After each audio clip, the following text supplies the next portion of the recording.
Alright, we got an interesting decision on a Deodar cedar. It's this big one back over here behind me here. And because we're in a complex, the potential for hazard and liability is much, much greater. So I'm going to go up there and I'll show you what we have going on here. Okay, I'm going to be climbing today. I gave the camera to my son, and first off, I took the camera up in the tree. I wanted to evaluate it. So what I'm finding are lots of areas where limbs were rubbing. And the difficult decision that we've got to make is which of these limbs should we take out of here? Here we've got two limbs that are rubbing very strongly on each other, and it'd be real easy to say, well, take them both out, but that would have left the tree quite disfigured and unbalanced. So I'm talking this over with Lucy, and Kaylin's there, and we're trying to come up with the best ideas, but you can see how much damage there is. And a lot of these problems are directly associated with the way this tree has been pruned in the past. Many of these limbs have been tipped back so many times that they've grown with a lot of additional tip weight. So there's branchlet on branchlet on branchlet that have caused some of these long straight pieces to bend down and in irregular patterns. It's also a very funny looking tree. Usually there's a single leader on these trees, but because we know this is going to get very large, the work that we do now is for the long term. This is really for the long haul. 20 years from now, this will make a big difference. Right now it's sandwiched between all these. Yeah, I hear you. That's kind of it's kind of threaded. Well, I believe that we have to take this one off. The big one. We have to take the small one off, and we have to take another one off here. If we take that big one out completely, that means that's going to make this weak. So if this becomes weak, and if we cut this off, then that's an area of potential decay that will get into this. And this is going to continue to get much too heavy for that union if it's opened up. So I think we should take this limb over here off to minimize the strain on this. So I see 1, 2, 3. I think I'm going to try and keep this one, Lucy. And if we put a cable up high, worst case scenario, the cable will keep it up there. You know, even if it breaks. If it should break at this point in the wind, the cable will keep it intact. It won't come down. It's not so heavy that it would be a problem. This lower heavy one needs to come out of this tree. Yes, I agree. I agree.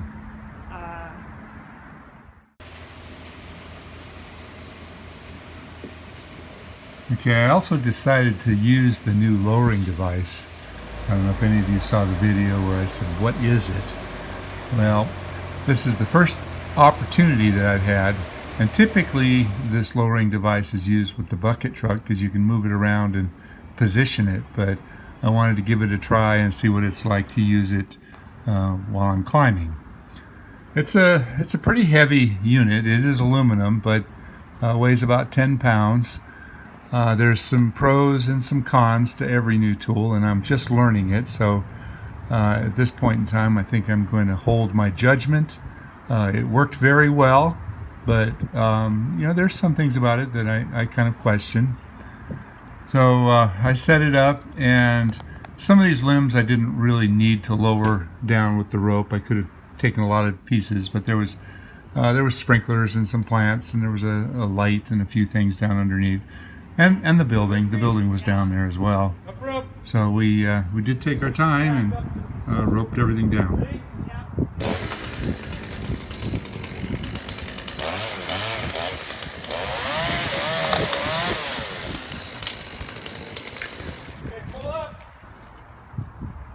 Pull up on it? No. No? No. Try.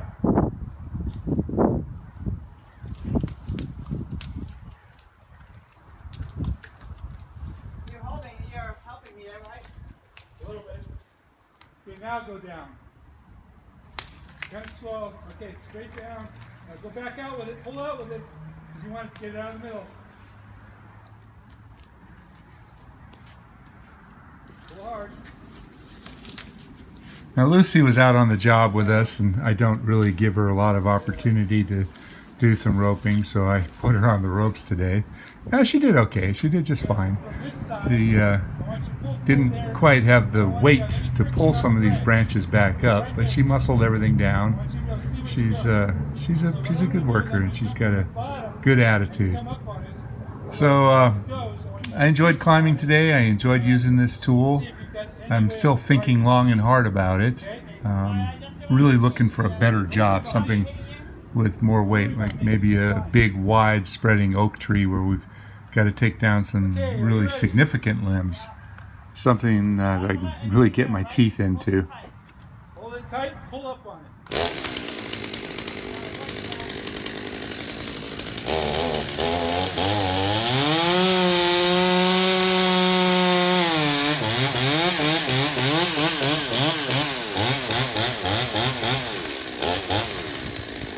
Can you pull up at all? No? No, Okay. not me. Hold tight. Yeah. Okay, now watch the lower. You got good control, or is it heavy? No, it's alright. It's no different than a. There wasn't a wrap on that one. That's just a single. Okay. That's like over a limb, but smooth. Well, I will make one observation that this unit is polished and very, very smooth. I didn't do a full wrap on it. I just did a once over, kind of like I was using a crotch, and there was no friction, virtually no friction at all, which is a good thing and a bad thing. Sometimes the friction will help you out. Here you can see some of the anomalies in the tree, and we had to make some decisions about what to cut, what not to cut. That limb is really beat up there, but I decided to leave it, and I did put a temporary cable up in the top, and I'll come back and recable it later. There's a piece that's got to go. Decisions. But what we do today is definitely going to affect the outcome of this tree for the long haul. Well, thanks for watching. I do appreciate all the comments, and have a great day.